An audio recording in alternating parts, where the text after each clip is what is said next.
Paz e graça pessoal, estou aqui mais uma vez para fazer mais um vídeo. Antes de começar aqui a falar sobre esse texto, se inscreva no canal se você não é inscrito, deixe o seu like e compartilhe este vídeo, que pode ser de muita importância para outras pessoas. Se você tiver interesse em estudar a língua grega ou a língua hebraica, é só falar comigo. Eu estou dando aula online, já tem diversas pessoas estudando, tanto grego quanto hebraico.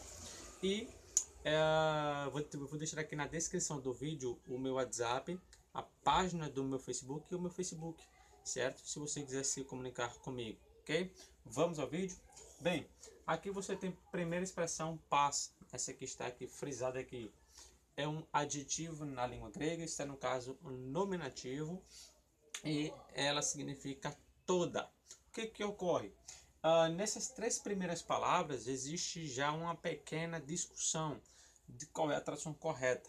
Porque quando você pega, por exemplo, a Bíblia ACF, né, a Corte de Fiel, ela diz o seguinte: toda a escritura é divinamente inspirada, certo? Aí o que ocorre? Algumas pessoas falam, essa tradução está errada, porque não tem artigo definido para a expressão escritura. Se não tem artigo definido, logo a tradução não é toda a escritura, né? Então fica toda escritura, esse a sai, né? Aí não tem também um verbo aqui, né? O verbo ele não está aqui, então fica toda escritura divinamente inspirada, né? Então, algumas pessoas dizem que a tradução correta é toda escritura divinamente inspirada é útil. Essa seria a ideia, certo? Então, qual é o entendimento dessa tradução? É que o entendimento dessa tradução é o seguinte, é que toda escritura inspirada é útil. Ou seja, não está falando necessariamente das escrituras, da Bíblia que temos, mas sim de qualquer livro inspirado, de qualquer escritura inspirada por Deus, ela é útil. Essa seria a ideia. Porém, quando vamos olhar o contexto e algumas questões aqui do texto, o que ocorre? Ocorre que quando existe uma construção em grego tipo adjetivo, substantivo, adjetivo, normalmente o segundo adjetivo, que é este aqui, ele é predicativo. Isso ocorre, por exemplo, na Septuaginta e no Novo Testamento, um tanto de 50 vezes a construção adjetivo, substantivo, adjetivo. E o segundo sempre é, ali no caso, desses 50 exemplos, sempre é predicativo, certo? Alguns entendem como atributivo, que este adjetivo ele é atributivo, por isso que entende-se que a tradução é toda escritura divinamente é útil. Pronto, então, ele está falando que toda escritura, qualquer uma, pode ser útil, né? No caso, se ela for inspirada, ela é útil, tá? Bem, primeira questão que deve ser apresentada é que quando o substantivo grafê, não só ele, mas qualquer substantivo, ele está ligado a esse adjetivo passa ou paz, ele pode aparecer de diversas formas, né, dependendo ali do caso dele. Então, o que ocorre? Quando existe um substantivo sem artigo na língua grega, mas ele está junto dessa palavrinha aqui, essa palavra ela é definida por si só, porque existe um tanto de 10 regras em grego para você definir um substantivo sem artigo.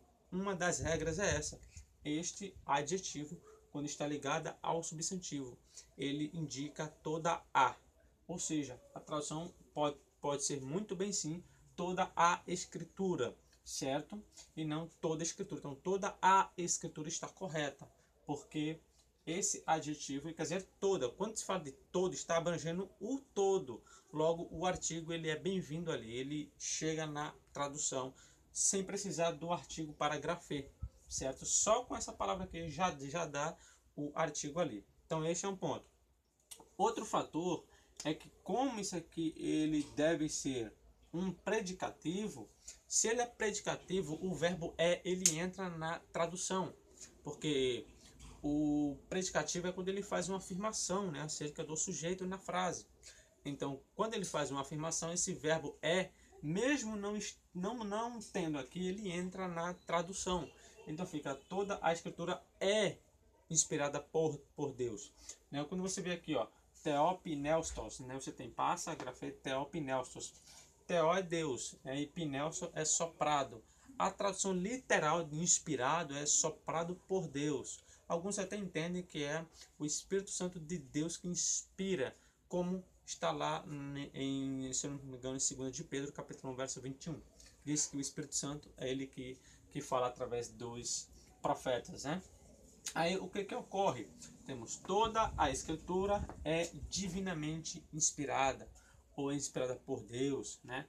Normalmente você coloca divinamente inspirada, porque a expressão Deus, né, quando ele está sem artigo, ela é mais para qualitativa, vamos dizer assim, certo? Então, aqui, como ele é adjetivo, ele vai expressar a qualidade do ser. Então, é divinamente inspirada. Aí vem e, a conjunção cai, e útil, né? O ofélimos. Esse ofélimos aqui, se você pegar no grego, ele quer dizer lucrativo, algo benéfico, algo útil, proveitoso. Então, ele está falando que toda escritura, ela é proveitosa. Mas que escritura é essa? Quando você vê o versículo 15, ele fala o seguinte, Paulo falando para Timóteo, né? Que desde a tua meninice sabes as sagradas escrituras. Qual eram essas sagradas escrituras? Era o Antigo Testamento, que já estava em pauta, já tinha um cano, né? Que podem fazer-te sábio para a salvação pela fé que é em Cristo Jesus. Então, Paulo está falando das escrituras do Antigo Testamento, conforme o versículo 15.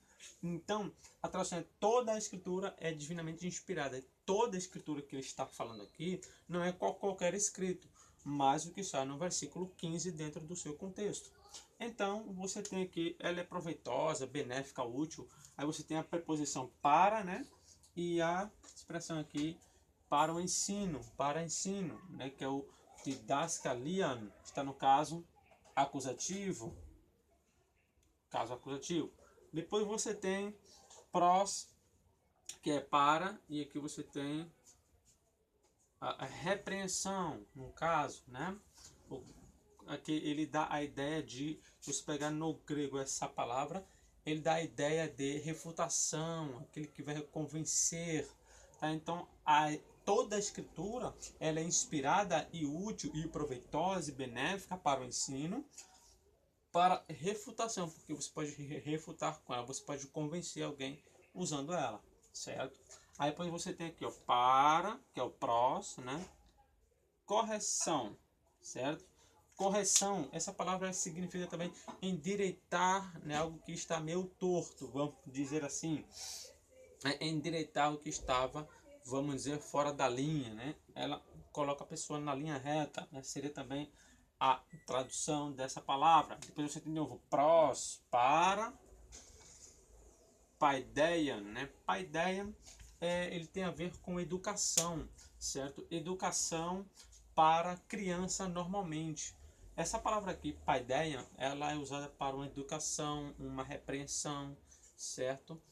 Normalmente para uma criança, mas ela é usada também em seu sentido geral, certo? Então toda a escritura é inspirada por Deus e proveitosa para o ensino, para a refutação, para a correção, para a educação, né? Aí você vê aqui na justiça, certo?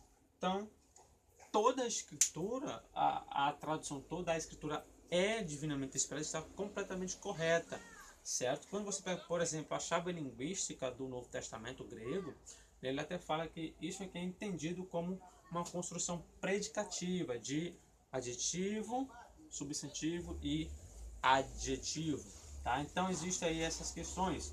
Então a tradução, toda a escritura que está falando, como já foi falado no versículo 15, é o Antigo Testamento, as sagradas letras que Timóteo sabia, né, que Paulo fala para ele. Ele vem dizendo que toda a escritura é divinamente inspirada, né, e profetosa para ensinar, para repreender, para corrigir, para instruir em justiça, certo?